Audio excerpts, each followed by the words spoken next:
I want to turn back to the North South Interconnector. As Mr. Foley and yourself, Chair, have indicated, this is a piece of infrastructure of critical importance. I've followed this since 2006. I've read every publication by EirGrid. I have engaged in numerous meetings with them. And I have to say, the assertion in Mr. Foley's opening statement that the engagement approach is underpinned by a real commitment to listen to all views is not the lived experience of people living alongside the North South Interconnector.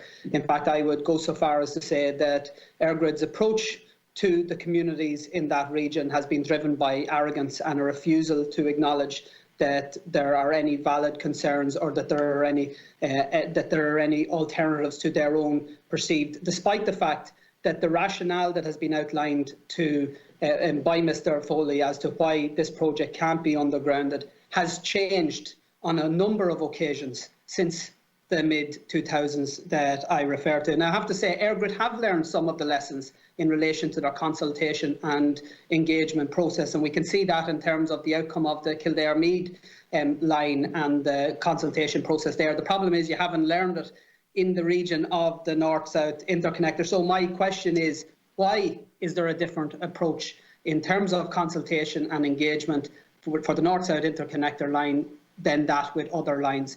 The second point I would ask, if Mr. Foley is aware of the 2007 independent expert group that was appointed by the then Minister, and if he's aware that that report described the undergrounding using DC technology as a credible option. That's a direct quote.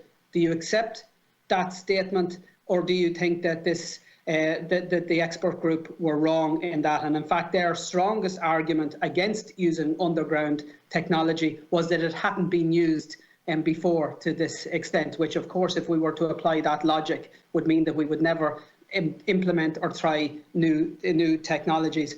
And the third question I have is in respect of the review that was announced by the Taoiseach into the North-South Interconnector. Am I correct in reading from what Mr. Foley has said that your expectation is that that review will mean essentially nothing? You're carrying on regardless, and that it is a box-ticking exercise, or do you think that there is any potential that that review would lead to a change in tact by EirGrid? And finally, that's three questions. And I'll be brief on this, Chair.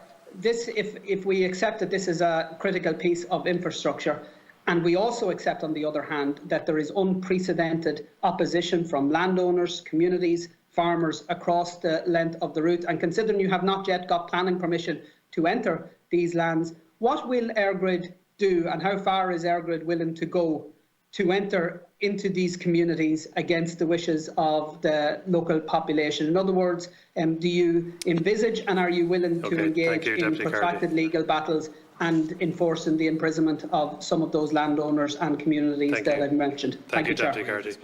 There's 4 points made by Deputy Carthy. One was an assertion we're using a different approach. We're not. As evidenced recently, we've made a decision in Kildare-Meath to put in an underground cable, and we've also made a decision in Mayo Roscommon region to put in an underground cable. And why are we doing that? Because we can. We can manage to deliver an underground solution, both of those regions, because we are just within the constraints of physics in terms of what is possible. So we're not treating Cavan Monaghan differently. We are, frankly and truthfully, up against the boundaries of physics, and we cannot put an AC cable underground for the North-South Interconnector. The Deputy mentioned the 2007 report. It mentioned that an underground cable was technically feasible. Yes, if technically feasible is one thing. Is it judicious to put a HVDC cable in the central nervous system of an island power system? Absolutely not, because it will fail, and when it does, it'll bring the system down into 2 jurisdictions. Just to correct, Chair, the report didn't say technically feasible. It described it as a credible option. I don't believe that's the case. Nobody. Okay, so that's all I wanted to know. No transmission system operator in the world would put a HVDC cable in the central nervous system of the power system. So I just want to be very, very clear that nobody would do that, neither EirGrid or any other authority. The Deputy mentioned the government review. We're aware of the review, and we will participate in the review, and we will offer our views as a key stakeholder in this process. That's as much as I can say about the review. It's a matter for the government. We respect the government's decision to carry out such a review, and we will engage fulsomely.